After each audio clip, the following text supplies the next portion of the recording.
एक खास शख्सियत के साथ मुलाकात। देखिए जयदेव पटेल के साथ नंबर 1 इंडिया न्यूज पर रोजाना रात 9 बजे। नमस्कार व्यूअर्स, मैं जयदेव पटेल और आप देख रहे हैं नंबर 1 इंडिया न्यूज़। आपका एक बार फिर स्वागत है एक खास शख्सियत के साथ मुलाकात प्रोग्राम में। आज हम बात करेंगे एशिया कप के फाइनल मैच को लेकर के। पूरा एशिया कप जिस प्रकार से भारत और पाकिस्तान की मैच को लेकर एक कंट्रोवर्सी भरा रहा है, जिसमें भारत ने एक ऐतिहासिक जीत हासिल की पाकिस्तान पर, इसी को लेकर के अब उसके बाद में किस प्रकार से भारत द्वारा पाकिस्तान के हाथों ट्रॉफी नहीं लेने को लेकर के एक नया इशू देश में शुरू हो गया है। आखिर इसके क्या मायने, और इसी के साथ साथ में बरेली हिंसा से लेकर के लद्दाख तक जो हिंसा चली देश में, इसमें क्या गृह युद्ध से ला करके विदेशी ताकतों का इन्वॉल्वमेंट था। इन्हीं तमाम तो बात करके हमारे साथ खास सम्मान है जम्मू कश्मीर का पूर्व डीजीपी एसपी वैद। एसपी वैद जी, आपका बहुत बहुत स्वागत है हमारे प्रोग्राम में। धन्यवाद जयदेव जी। एसपी वैद जी, आपसे मेरा पहला सवाल है कि कल भारत ने पाकिस्तान पर ऐतिहासिक जीत हासिल की एशिया कप में, उसके बाद पाकिस्तान के हाथों ट्रॉफी नहीं लेने को लेकर के एक नया कंट्रोवर्सी शुरू हो गया देश में। इसको आप कैसे देखते हैं? मैं समझता हूँ हमारे प्लेयर्स ने बिल्कुल सही फैसला लिया कि पाकिस्तान के जो मिनिस्टर हैं उनके हाथों से उनके हाथों में खून लगा हुआ है, खून से रंगे हुए, उनके ही इशारों पर टेररिस्ट यहाँ आकर निर्दोष लोगों को मारते हैं, जो आपने पहलगाम में देखा 22 अप्रैल को। ये जो इस वक्त हुकूमत है, हालांकि इनके पीछे आर्मी है पाकिस्तान की, लेकिन ये हुकूमत भी उनका साथ है। तो ऐसे जो सरकारी लोग हैं उनके हाथ से बिल्कुल ट्रॉफी नहीं लेने का जो फैसला था बिल्कुल सही था। इससे हमारे जो शहीद हैं, हमारे जो जो जिन लोगों ने कुर्बानी दी, जो हमारे फौजी हैं या सिविलियन हैं, उनकी इज्जत पर आंच आती है। तो हम ये भारत ने बिल्कुल सही फैसला हमारी टीम ने किया। मैं उनको मुबारकबाद देता हूँ इस स्टैंड के लिए कि पाकिस्तान के मिनिस्टर के हाथ से हम ट्रॉफी नहीं लेंगे।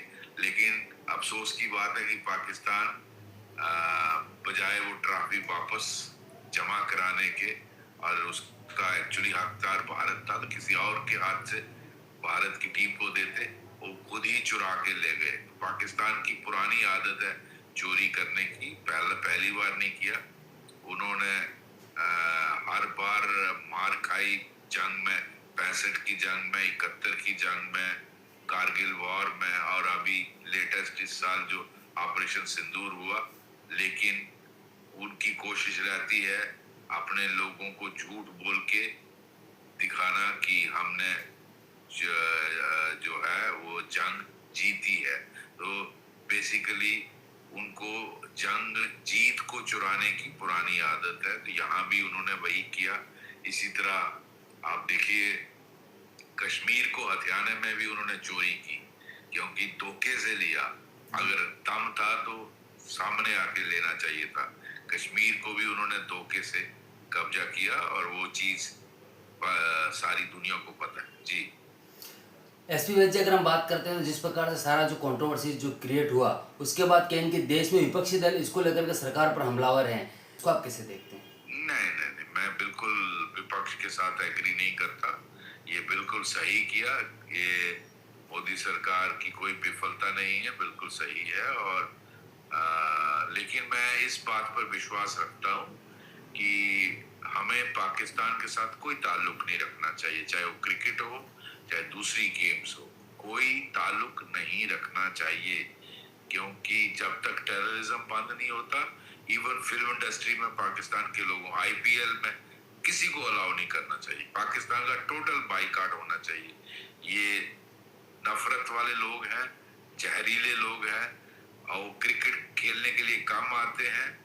उनके अपने पॉडकास्टर बोलते हैं कि क्रिकेट खेलना उनकी तीसरी प्रायोरिटी है। पहली प्रायोरिटी है आपको इस्लाम के बारे में दावत देना, उसके बाद आपको कन्वर्ट करना कि आप कबूल कर लीजिए, और तबलीग करना, ये उनकी पहली और दूसरी प्रायोरिटी है। तो तबलीग करने आते हैं और क्रिकेट खेलने नहीं आते। जी जी एसपी जी, अब अगर हम बात करते हैं तो देश में आई लव मोहम्मद के नाम से एक विवाद शुरू हुआ देश के अलग अलग राज्यों में, और उसके बाद कहीं के बरेली में हमने एक हिंसा भी देखी। आखिर ये जो हिंसा हुई इसको आप कैसे देखते हैं? क्या आपको लगता है कि इनके देश में गृह युद्ध जैसा एक प्लान का एक हिस्सा था, जिस वजह से उसके बाद तो गिरफ्तार भी कर लिया गया और उस पर कहीं के चार्जेस भी लगाया गया उत्तर प्रदेश पुलिस की तरफ से?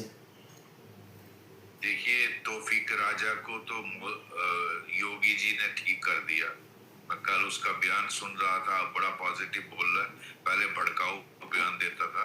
तो ये ऐसे मौलाना जो है, जो भारत में इस गृह युद्ध जैसे हालात बनाना चाहते हैं, उनका इलाज योगी जी जिस तरह कर रहे हैं उसी तरह उनका इलाज। वो लातों के भूत बातों से नहीं मानते। उनको पिछवाड़ा जो है ना, वो ठीक करने के बाद ही उनको अकल आती है। तो बिल्कुल सही किया योगी जी ने, पूरा देश उनके साथ है। और मैं समझता हूँ बाकी जगहों पे जिस तरह अगर इस तरह के मौलाना और कट्टरपंथी ऐसी हरकतें करते हैं, उनके साथ यही सलूक होना चाहिए। जी एसपी जी, आपसे मेरा एक आखिरी सवाल है कि जिस प्रकार से हमने देखा लद्दाख में जंजी के नाम पर के एक हिंसा क्रिएट की गई और उसके बाद कहीं कि वहाँ से सोनम वांगचुक को गिरफ्तार किया गया, उसमें कहीं कि पाकिस्तानी जासूस का एक दावा किया गया लद्दाख के डीजीपी की तरफ से, ये कितना खतरनाक साबित होता है भारत के लिए? कैसे देखते हैं आप इसको? देखिए, मैं उनकी प्रेस कॉन्फ्रेंस सुन रहा था। जो डीजीपी हैं लद्दाख के, वो मेरे आईजी रहे हैं, SD Singh, doctor SD Singh साहब। तो उन्होंने कहा कि हमने एक पाकिस्तानी पीआईओ पकड़ा है, जो जरा सी इंफॉर्मेशन जो है वो पाकिस्तान से शेयर कर रहा था, आईएसआई से, और वो इनके साथ टच में था। तो अगर ये एलिगेशंस जो हमारे डीजीपी लद्दाख ने जो लगाई हैं और ये सही हैं, तो ये बहुत सीरियस मैटर। आप देखिए, लद्दाख हमारा बॉर्डर का खित्ता है, जहां चाइना और पाकिस्तान लगते हैं, और वो हमेशा आपको कमजोर करना चाहते हैं। तो बॉर्डर के इलाके में इस तरह का जो मॉड्यूल का काम करना, जिससे हमारा देश कमजोर होता है, कि लद्दाख के लोग बहुत अमन पसंद है। मैं खुद डिफरेंट कैपेसिटी वहाँ का एसएसपी भी रहा हूँ, मैं डीजीपी स्टेट का रहा हूँ। जब लद्दाख जम्मू कश्मीर का हिस्सा था, लद्दाख मुझे कभी जरूरत ही नहीं पड़ी। इतने अमन पसंद, इतने शांति प्रिय लोग हैं, इतने अच्छे लोग हैं, और उनको हर एक भारत का हर आदमी उनको प्यार करता है। इवन जम्मू कश्मीर के सारे हुक्मरान उनको, हर पार्टी उनको प्यार करती है।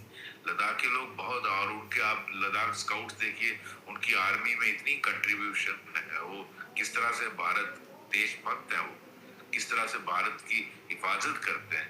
तो ऐसी वायलेंस तो मैंने अपने 35 साल के कैरियर में कभी भी नहीं देखी। लेकिन मुझे बहुत अफसोस है कि इस तरह की वायलेंस हुई, जिसमें 4 लोगों की जान गई और 70 से ज्यादा लोग जख्मी हुए। ये और इतनी प्रॉपर्टी जला दी, सीआरपी वालों को पीटा, पुलिस को सर फोड़े, तो 30-35 पुलिस और सीआरपी वालों को जख्मी किया। तो आप इस तरह से अपनी डिमांडें मना सकते हैं क्या?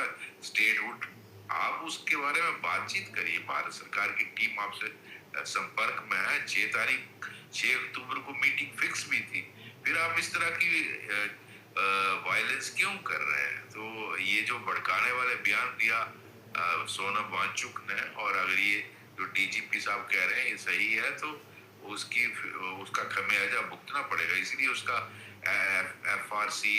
एफसीआरए का जो लाइसेंस था वो कैंसिल किया, क्योंकि उसमें डोनेशंस आई हैं बाहर, फॉरेन फंडिंग। आप जानते हैं फॉरेन बहुत सारे फंडिंग आती है, मॉड्यूल्स हैं जो भारत में अराजकता फैलाना चाहते हैं, इंटरनल डिस्टरबेंस कराना चाहते हैं भारत में, ये जो कम्युनल राइट्स करवाना चाहते हैं, वायलेंस, सिविल राइट्स करवाना चाहते हैं। तो जिस तरह आपने देखा बांग्लादेश, नेपाल और श्रीलंका में, तो उस तरह की यहाँ हालात बनाना चाहते हैं। तो आप देखिए, सोनम वांगचुक का अगर पुराने बयान देखें तो वो उसको अप्रिशिएट कर रहे हैं, वो उसकी तारीफ कर रहे हैं, जो क्या बोलते हैं, अरब अपराइजिंग थी और क्या बोलते हैं बांग्लादेश और जेंगजी की जो वो नेपाल में हुआ, तो इस तरह के वो विचारधारा अगर रखते हैं और पाकिस्तान भी गए, बांग्लादेश के मोहम्मद यूनुस को जफ्फी कैसे डाली है, जो एंटी इंडिया भारत को इंडिया हेटर है, वो भारत को नफरत करता है, किस तरह से उन्होंने वहाँ माइनॉरिटी की हालत करके रखी है। तो ऐसे लोगों को अगर आप इस तरह का व्यवहार रखेंगे तो उसका खमियाजा आपको भुगतना पड़ेगा। जी जी। ऐसी वजह आपने हमारे लिए समय निकाला, उसके लिए आपका बहुत बहुत धन्यवाद।